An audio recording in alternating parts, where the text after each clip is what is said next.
The Christian Atheist is also available on YouTube, and you will find other great content, including the literature I frequently refer to, on our Simple Gifts podcast. If you find our content helpful, consider supporting us through PayPal at romanschapter5@comcast.net. The Christian Atheist is taking a week off to celebrate our anniversary.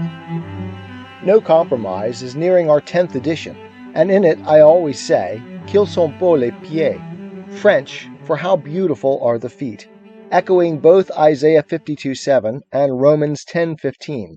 How beautiful are the feet of those that bring good tidings. It is also the title of a poem I wrote for Jenny for Valentine's Day 2022, and published on our Simple Gifts podcast. We reproduce that podcast here for the benefit of our listeners.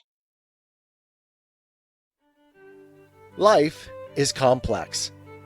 Join us for the simple gifts of wisdom, love, and delight in the written word.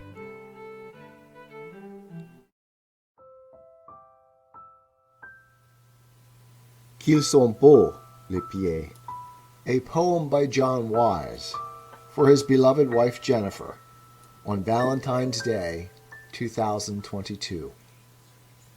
I have spread my dreams under your feet, for they speak to me of golden mean, of swirls and curly fractal stream, scent, sight, tactile complete, complement whirl in all ways meet. You, transcendent cloth and immanent flesh, I, being poor, naught can commend, but dreams of you I receive and send. The clothes of heaven in poverty dress, unless, thus enrobed, your feet shall press upon my dreams. Tread softly, my love, for what dreams may come, through which our mortal coils may travel, roads taken and not taken, ravel and unravel. Though past is past, it is not the sum. For time is not an unbroken arrow. Parallel treks we've trod and struggle converge in one, a history double. Time tethered we within our marrow, revise what was, through what will follow. From Pieds beaux you spiraling rise, tripped too often by syncopated schism.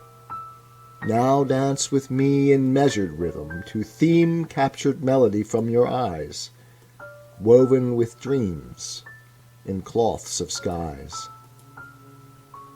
This poem's incipit, imagery, and genesis come from Yeats' poem He Wishes for the Cloths of Heaven, but its sources and allusions are many, some of which follow if you care to trace them.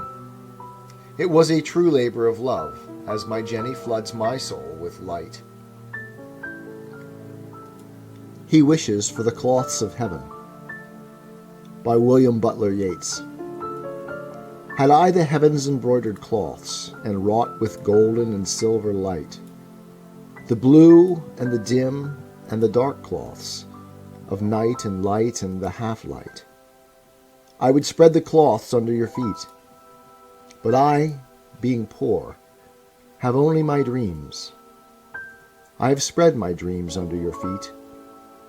Tread softly, because you tread on my dreams. Pied Beauty by Gerard Manley Hopkins. Glory be to God for dappled things, for skies of couple color as a brinded cow, for rose moles all in stipple upon trout that swim, fresh fire-coal chestnut falls, finches' wings, landscape plotted and pieced, fold, fallow, and plough, and all trades their gear and tackle and trim. All things counter, original, spare, strange, whatever is fickle, freckled, who knows how, with swift, slow, sweet, sour, adazzle, dim. He fathers forth, whose beauty is past change. Praise him. Hamlet's Soliloquy by William Shakespeare. to be or not to be? That is the question. Whether 'tis nobler in the mind to suffer the slings and arrows of outrageous fortune, or to take arms against a sea of troubles, and by opposing end them. To die, to sleep, no more. And by a sleep to say we end the heartache, and the thousand natural shocks that flesh is heir to. 'Tis a consummation devoutly to be wished, to die, to sleep, perchance to dream. Aye, there's the rub. For in that sleep of death what dreams may come, when we have shuffled off this mortal coil, must give us pause. There's the respect that makes calamity of so long life. For who would bear the whips and scorns of time, the oppressor's wrong, the proud man's contumely, the pangs of disprized love, the law's delay, the insolence of office, and the spurns that patient merit of the unworthy takes, when he himself might his quietus make with a bare bodkin? Who would fardels bear, to grunt and sweat under a weary life, but that the dread of something after death, the undiscovered country from whose bourne no traveller returns, puzzles the will, and makes us rather bear those ills we have than fly to others that we know not of.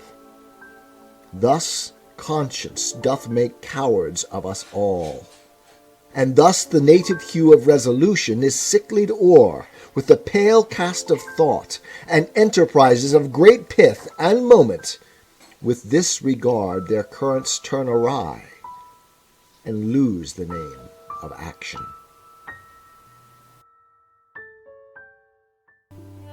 'Tis the gift to be simple, 'tis the gift to be free, 'tis the gift to come down where we ought to be, and when we find ourselves in the place just right, 'twill be in the valley of love and delight. When true simplicity is gained, to bow and to bend, we will not be ashamed. To turn will be our delight, till by turning, we come round right.